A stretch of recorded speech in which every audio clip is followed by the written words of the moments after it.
Allegiance to the flag of the United States of America and to the republic for which it stands, one nation, under God, indivisible, with liberty and justice for all.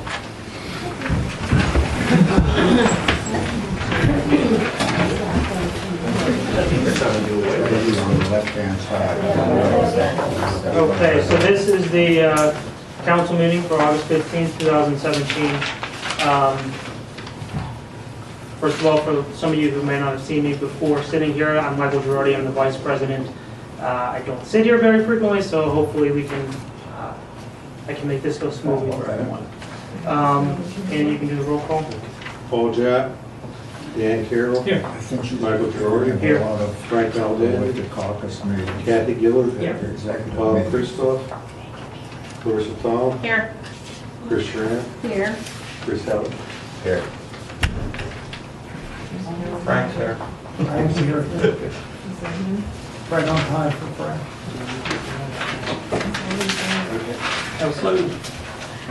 Can I get a motion on the minutes? Frank. Didn't see that. Sorry about that. Don't show us. As long as you didn't break your neck. Nope, we're gonna need a new power source. That's it. Is the batteries charged? No, this one's, the other one's working. So Okay. Brandon.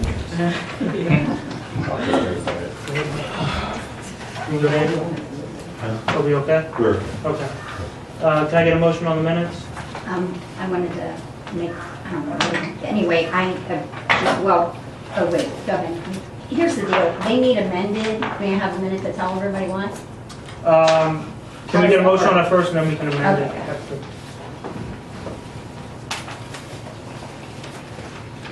I make a motion to approve the July 18, 2017 council meeting. Do I have a second?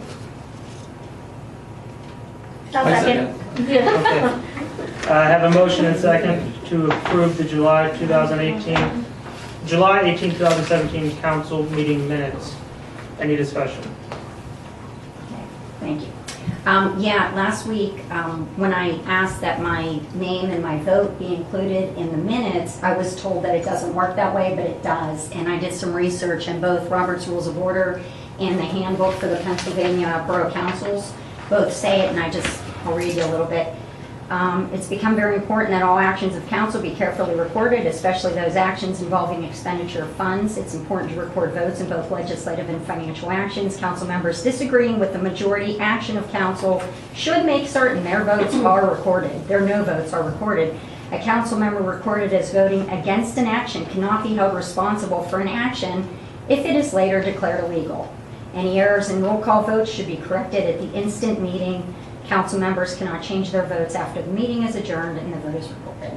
So I would like those edited. And I also feel, all right, we'll go ahead now. Go ahead, Michael, lead the way. So I think I need you to make a motion to amend the minutes Okay. to reflect what you'd like to be. Okay, so I wrote that down, but I didn't want to mess up everything. I apologize, everybody. I've never done this, can you tell? All right, I make a motion to amend the July 18th minutes to incorporate the yay and nay votes of each council member according in regard to the vote concerning repealing the judgment on paying Springdale Borough the fees for labor for their help in 2016 with water. You recorded it, right? Cool. Okay, I second it. Okay, so we have a motion and second on Chris's amendment regarding the minutes. Any discussion? No, but, anyone? Discussion? No. Okay, I want to make another motion though, and see if anybody seconds it, that from here on in, for all minutes for Cheswick Borough Council meetings and caucus meetings, that any, Chris, can we do that after we make the amendment and then proceed? okay. Great, I'm sorry. Yeah, I don't want to. Lead the way. No, okay. Fine. So any discussion on Chris's amendment? Okay. All those in favor say aye. Aye. Aye. All those opposed? Okay, so the amendment passes. Okay, so now we're back to, we either do a new motion for overall, or can we just proceed? You can proceed with that, but we can raise something different. Yes, please. A point of order. Can I say that? My next concern is that I would like to make, here's my concern. I think that should be done for every set of meetings from here on in. Yea and nay votes for opposing votes, only because, as you read historically, I think it has to do with being accurate about what happens at meetings, and definitely that each council member should be an equal influence on the judgments that are made in this body. So, does anyone have a discussion on that? I would advise that you, if you're talking about amending the bylaws, that would probably require a resolution and kind of looking at them more closely. Well, so you actually, can certainly talk, like, I'm not sure to what extent you're talking about changing procedure here, but if it's like something of that nature, like I said, we certainly can raise it, talk to it with the president and see what you guys want to do specifically. But to amend it, we would recommend a resolution and not just kind of doing that by motion. well, my concern is that's already part of procedures, and procedures were actually, they were failed on, like they weren't followed. I'll bet the procedures were there for this. So I just want to make sure that we resolve that the procedures are followed from here on. And you guys can talk about it. I'm not saying don't, but I'm just saying ultimately if you're talking about amending the bylaws, we won't do that tonight. Yeah, Frank probably knows. We won't do it tonight. We would do it by resolution. At a Well, later then meeting. maybe make a motion that, you would like to see the bylaws reviewed, and if it doesn't contain what you have in it, then you would like it to be modified and voted on at the next meeting. Okay, all right. Because he does have some concern if we can do it right now, so probably your motion could be, I'd like to make a motion that, the bylaws be reviewed, and if it isn't clear that yea and nay votes be clearly delineated in the minutes, that the bylaws be changed accordingly. Okay, Okay, I make that motion. thank you, Frank. Okay, do we have a second to Frank's motion? I second that. Okay, we have a motion and a second to review the bylaws to see if they reflect. If they clearly define that yea and nay votes are delineated in the meeting minutes, and if not, then we're recommending that the bylaws be changed. Any discussion? All those in favor say aye. Aye. Opposed? Motion passes. Thanks, everybody, for your patience. Next, we're going to move on to the opening of insurance bids. Andy? Everybody's got a tally sheet.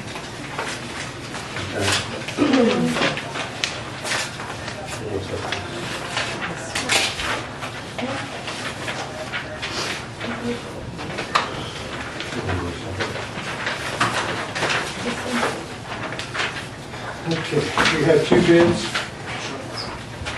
One's from McGowan Insurance, and the other one's from EMC Insurance. Which insurance is this? Is this a liability This insurance? is all the insurances. This is all the liabilities, vehicle, property, workers' comp for everybody except for the fire company. That's through the state.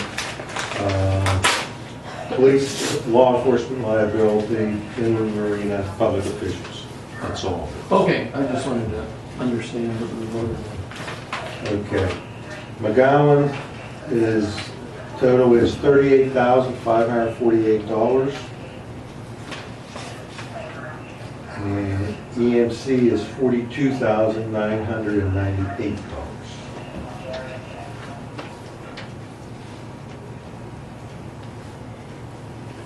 And last year, it was $38,123.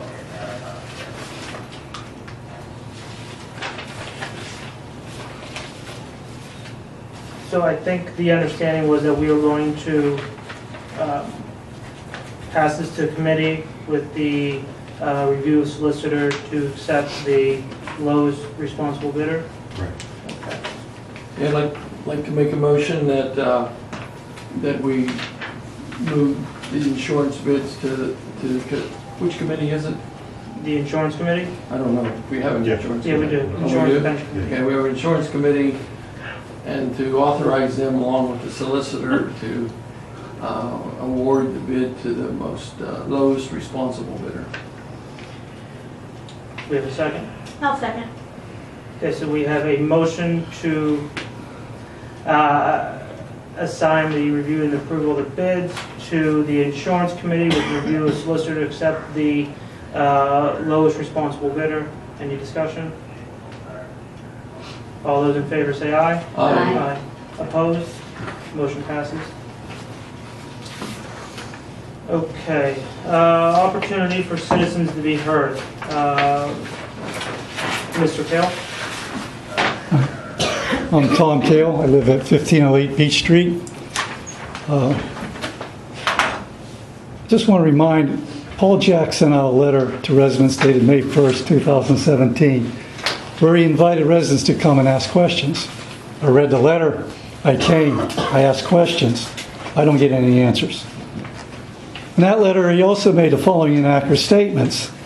Money budgeted in previous years has been carried over and will go into addressing those payments. That's in reference to the missing pension payments that weren't made. So he made that statement. According to the audit financial statements for 2014 and 2015, no money is budgeted for the pension payments were carried over. If you want to read those, I have them. So you're welcome to read them and see that there isn't any budgeted monies carried over from the pension fund. None. If there was, why did you have to borrow $350,000? Just doesn't make sense. The Borough Secretary temporarily stopped payments in the fund while he rectified these issues. That was another statement that Paul Jack made in the letter. But in Paul Jack's answer to Pennsylvania Auditor General, he stated that the pension plan's contributions were not paid due to the fact we were short of funds due to our problems with the water billing system, etc. So he has two different answers to the same question, diametrically opposed to each other. One, he says it's being carried over. Then he says, no, we're short of funds. Then he says the VND had erroneously reported that council stated it would be responsible for large interest payment, which council did not say it is not the case. However, the interest owed on unpaid pension contributions and the loan to pay for them will amount to $147,341.13. I don't know about you, but that's a pretty substantial amount of money made unnecessarily. During the last council meeting, Paul Jack said to me, put my questions in writing. I'm a good student. I put my questions in writing. I sent it to him July 29th. He got my letter August 1st, and he promptly ignored it. Also, in the last meeting, Paul Jack says there were no pension contributions made in 2013. According to the audit report on 2013, pension payments were made in the amount of $15,538 were made to the police pension fund, and $11,653 were made to the non-uniform pension fund. It's according to the CPA audit report. Also, during the prior council meeting, Paul Jack said he didn't become aware of the failure to make the required pension fund contributions until questioned by the Valley News Dispatch. However, Frank corrected him and said that they were informed in August 2016 by the Pennsylvania Auditor General. However, the Pennsylvania Auditor General issued a previous report to the one of August 2016. This one covers the period January 1st, 2011 to December 31st, 2012. And on page 4 of the audit report by the Auditor General, he tells you all that the pension contributions have been made. This report is addressed to the members of council, and it was distributed to the mayor and the council president, Paul Jack. here is the audit report, if anybody would like to look at it. So you guys knew about this from April of 2014, as documented by the Pennsylvania Auditor General. Did Paul Jack share that with you, Chris? Did he tell you about this? It was addressed to you. You're a council member, right? If you look at the front. Actually, yes, he emailed documents concerning audit reports to all of us, I believe. So you were aware that the pension payments were made in 2014? What I can tell you is this matter is still being looked at closely by our council, so I really am not at liberty to discuss too many details about that with you at this time. So you're saying that you weren't informed, or you were? Or you pleading the fifth? I'm saying we're not going to discuss it right now, Tom, I'm sorry. Oh, okay. Well, the report's pretty clear. You were informed. Now, the question is, did Paul share it with you? Dan, did you share it with anybody? Or did you just put it in your wastebasket at home? Again, it is under investigation right now. We really can't discuss it at this time. It's just Okay. some things we can't do right now. Can you confirm that's the audit report you received? I received many reports and I do read them. Okay. They are still on file at my home, my file cabinet. That is an audit report from the Pennsylvania Auditor General, right? Yes. And it's dated what? April 2014, correct?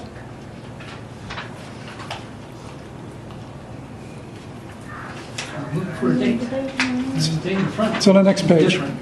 Okay. That's May. They dated April, if you look on the, where they sent it to. I don't see a date on I don't see a date either, I'm sorry. I have to read it. If there are- if you have a copy, I'd like to have it and verify it with my other. This is January 1st, 2011, to December 31st, 2004. There's two reports, so I'll look at the other one. There's another one? Yeah, it's on that one's on the police. And then there's one on the non-uniform. I'm sorry, I got the police, you got the non-uniform one. And the date is...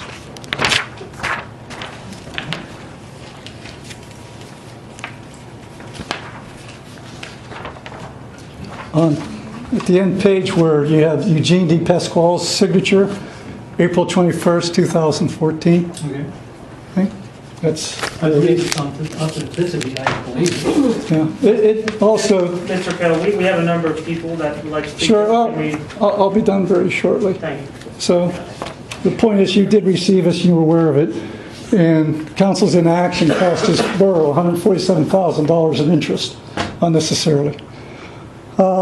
One other thing too, this will be very quickly. Perhaps somebody on council will be able to answer my questions I sent to Paul Jack. They're very brief. The first one... If you sent them to Paul, we haven't gotten them, so we haven't had a chance to review them, so I don't think it'd be Well, would you appropriate. like them? If you'd like to distribute to them, Well, I can give you a copy, then maybe Andy can make a copy for everybody. sure. But basically, the one primary question, has the pension contribution been made? Yes, For what years? for all of them. And it wasn't, Does that include 2017? not Not yet. 2013, 14, 15, 16. 15, 16. Okay, So what we're about up to- 2017? That is not due until the end of the year. December, correct. Correct. So Do we we're- have the funds for that? I believe we do, yes. Do we have a budget that shows that? I haven't seen it, I haven't had a chance to review the specifics Okay, of that, well- but I believe that there are, yes, last time I saw. Okay, well, here I'll give you my questions, since Paul isn't here to answer them, not that he would anyhow. It- But he does, every time his answers have been incorrect. But Thank there they are, thank you.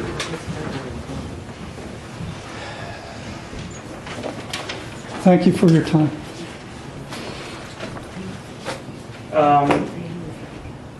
Bonnie Leak? Okay. I thank you very much. The grass is getting better as everything's being cut. I guess the zoning person isn't here. No, But in my process of looking at these houses that are falling down, I found that they're not paying their taxes. And I think the last time I asked about the taxes and the association with Jordan Tax Service and how that connection is, but yet they're not made to pay them. They're not coming up on the sheriff's sale. And I wonder, is there a connection that's not being made between the Jordan Tax Service and the borough, that it continues on to be resolved? It's been 4 years since they've paid taxes, just the two houses that I looked at. I can tell you that I know that since I've been on council, which was at the end of 2014, that we have dealt with a number of properties that were going for sheriff's sale. I don't know the specifics of the ones that you're talking about, but look into the matter and get back to you.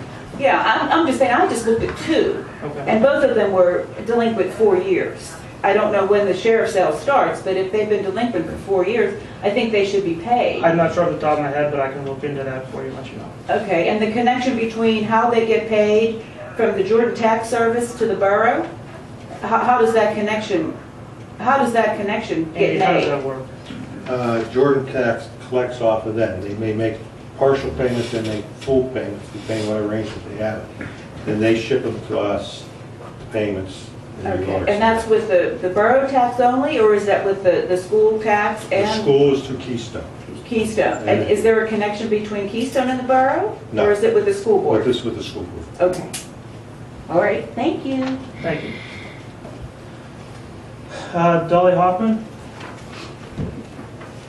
I have a problem with the council. 2005, I stood here because of the downspouts and the sanitary sewers all going into one.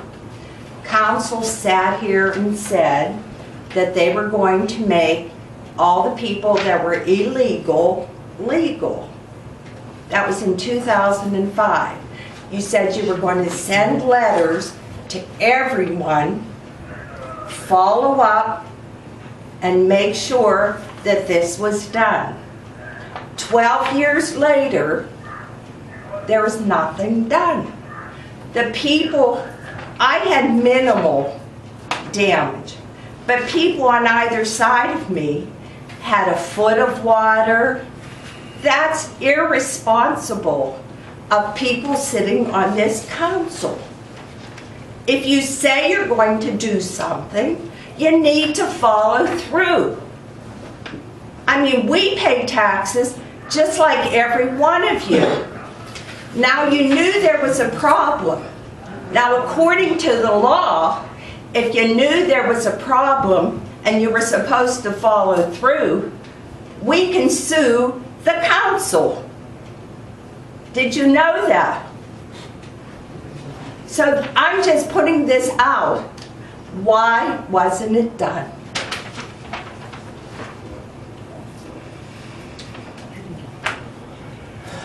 What I can say is that first of all, as far as I'm aware, there are 6 of the members of council who weren't on council prior to 2014. I will also tell you that since 2005, my understanding is that we have gone through and we've done a lot of cammering and cleaning out of lines, removing any roots that were growing into it. There's also been a number of trees that have been cut. My understanding is there was an issue with the lines interconnecting together down at the plaza, and that has been resolved. We are also in the process of dealing with a what's called a wet weather plan with the Allegheny Valley Joint Sewage Authority, which is a rather broad, comprehensive plan that is going to improve the capacity of the plant to allow it to handle more, and also try to limit the amount of water going into the sewer line. So there is a very broad plan that is in the works that I believe was just approved by the DEP that we're going to be proceeding forward on. So in other words, you're saying you did not follow through to any households that were illegally tied in with downspouts and sanitary sewers? Yeah, Dolly, I was here, and we did numerous dye tests throughout the borough. I mean, But what follow-up did you do? You can do 1,000 dye tests, but if there's no follow-up, let me finish, please. There was a lot of follow-up. People were forced to reroute their downspout water either into a catch type of delivered exhaust system or out into the street. I was there. I saw many places have to do it. My mother's house we had to do it. So there was a great deal of follow-through. There's how many dye tests? I can't even remember. There's so many. 250. So there, what? we were one.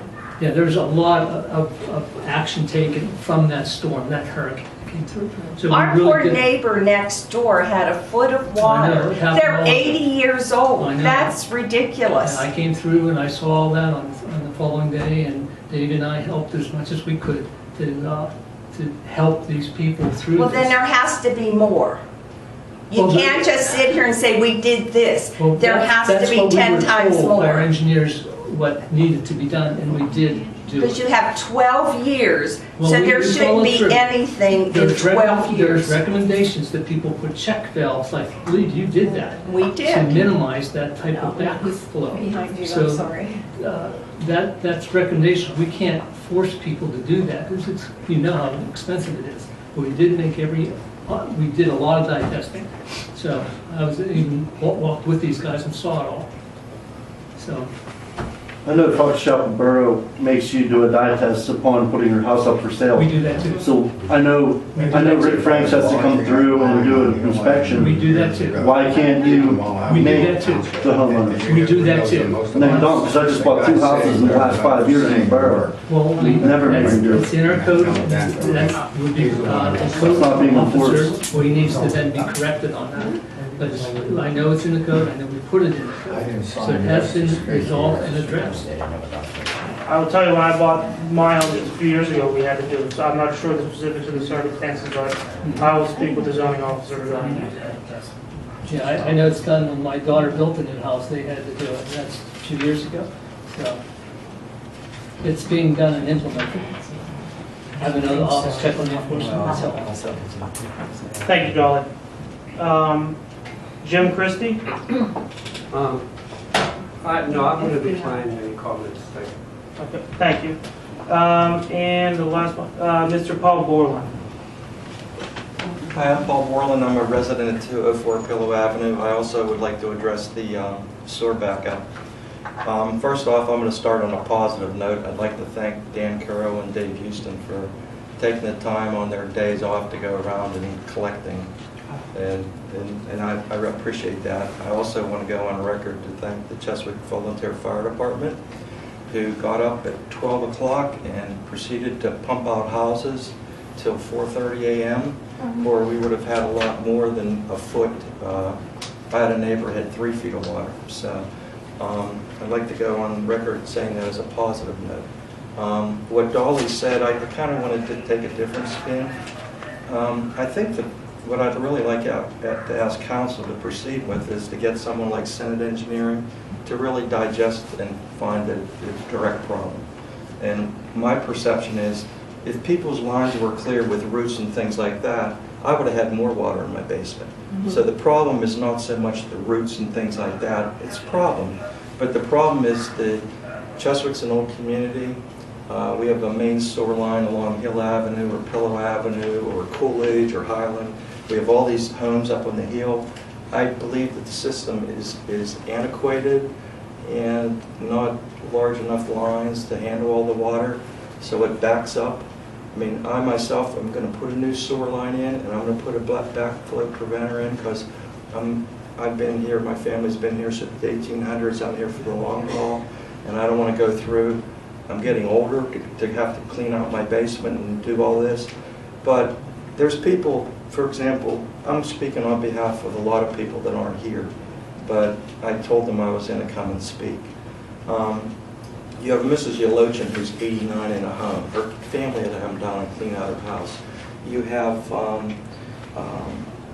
the people that just built a brand new house on Hill Avenue at 207. They have all new lines and everything. They had to clean out their basement. You have older people like Frank and Gilda. Okay, someday that's going to be me. So I can put a new sewer line in, I can put a back preventer in, but that's not going to, that might help me keep water out of my basement the next time. But the problem is on Low Grade Road, it's on Hill Avenue, it's on Pillow Avenue, it's on Spruce Street, it's on Coolidge. I didn't go down to talk to people behind the post office, but I think it's an inadequate old system and it needs to be addressed. Your point is taken. I believe that is a significant part of what our wet weather plan that is being done through the Allegheny Valley Joint Sewage Authority is going to do, is improving the capacity of the plant, the line that runs down the river, the pump station. So there's a lot of work that is being done to help improve the system. In regards to the roots and things like that, that's just one part of stopping it from coming into the system. The other aspect is to help make sure we can process everything that needs to be done. So Right. it is. Because I'm not so concerned about the storm system. I'm concerned about the sewer. Because it's terrible if you were in my home or Dolly's home or one of these older people's home to have sewage come up in your basement. I don't care if your basement's finished or not. It's just a pain and a problem. And I can see it anytime we get a fast torrential rain, it's going to happen again. And none of these people want to be Noah and watching KDKA and thinking, oh my God, it's going to rain hard on Friday, I better start the ark. Because that's what people are going through trying to clean out their basement. So I appreciate what you're saying, but I'm just saying it just can't go another 5 years, or something has to be done. Not so much with the homeowners. We'll do what we have to do if we can afford it. But there's a problem with the old antiquated lines that aren't large enough to take the amount of rain that comes in a short period of time. So even with my new sewer that I'm going to put in, and with my back preventer, it's not 100% guaranteed. Dolly even has one and had water go back into hers from the sewer system. That whenever it rains real fast, real hard, no matter what any of these people do, it's going to back up into our lines. And there's I don't know, I didn't count the number of people, but it had to be 40 people, 40 homes affected by this. So it's pretty important. Well, thank you. That's all I have. Moving on to the engineer report. Just to touch on some of the comments about the sewer system, one of the issues when you have those hard, fast rains, and even as much as you try to enforce the laterals, it's been a proven fact that the main lines have very little inflow into them. It's mostly private laterals. And I'm not pointing fingers at anyone, but the problem is you are made to put your downspouts into your yard, and then your yard gets swampy. So you have that, conveniently have the pipe there so a neighbor or someone still ties in. So when you have a real hard rain like that, the water is going straight from the roof into the sewer system. And that's why it surcharges, because you're correct. The lines were never designed to carry storm water. They were sanitary, and the storm system is supposed to be the storm system. Over the years, they've unfortunately somewhat become combined. So through the wet weather plan and through the consent order with the sewage plant, we are working to increase the pump stations, because once the sewage gets to the pump stations, there's overflows there, and the DEP is finding the community. So it is a process that everything's being looked at, and I will definitely work with Andy, and there's other things that communities have done upon sales of lateral, and not only the dye testing, but lateral inspections with cameras. So there's things we can look at to try to alleviate those problems. The other thing we have tonight is we opened bids for the parklet renovation. Talking with Andy and talking with the school, they came in a little higher than anticipated. So at this point, we're going to hold off and not award the project. I'll work with Andy, and I think we can do some of the work in-house and get it usable again at least. That way we have a bathroom down there and not have to spend over what we anticipated it being. And just the other thing is there's a meeting at AVGSA the 22nd, 9:30 a.m. for anyone that would be interested in attending. It's to go over that 537 plan and the plant upgrades. That's all I have. Thank you. Mayor's report. Good evening, everyone. Thank you for coming. Your input's really important to us. I appreciate it. This is the police report for the month of August. We had police assisted both at Springdale, there was 11, 4 to Harmer, Lower Valley Ambulance Service, there's 12, and 1 to the township. Police assisted by Springdale, there's 3, 1 from Harmer, 1 from the township. Total miles patrolled, 3,211. Total calls, 126. We had offenses were simple assault with 1 occurrence with 1 arrest, 1 theft, 1 arrest, 2 disorderly conducts with 2 arrests, 1 public intoxication with 1 arrest, and 2 criminal mischiefs with 0 arrests. So that's 7 offenses with 5 arrests. We had no permits issued through the police department. Total amount of fees collected for the month, $322.10. Year-to-date, $6,370.39. And I'd like a brief executive session for personnel. That's all I have. Thank you. Solicitor's report? Nothing this month. Thank you. Budget Planning and Cost Efficiency Commission, the bill list. I make it the motion to approve bill list number 8 through 17. Do we have a second? I'll second that. We have a motion to approve bill list 8-17. Any discussion?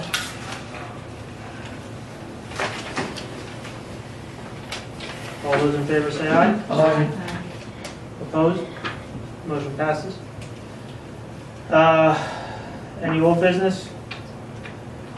Any new business? I have something. I spoke with Nino over the weekend, and he informed me that the fire company is thinking about doing a Community Days event in October, the October 14th, and they are interested in doing it in front of the fire hall. And in order to do that, they're interested in having vendors and things like that out, the trucks, maybe different communities involved. And for that, we need to block off Spruce Street from North Highland to Coolidge. So he came to me about that, and I wanted to bring it forward to council to see if that is something the council would be interested in going along with.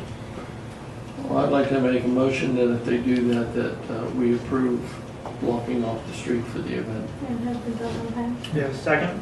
I'll second it.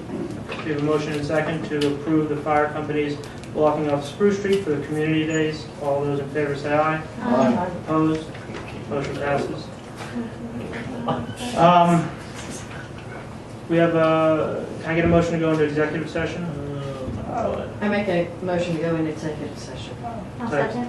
We have a motion and second to go into executive session. All those in favor say aye. Aye. Opposed? We're in executive session.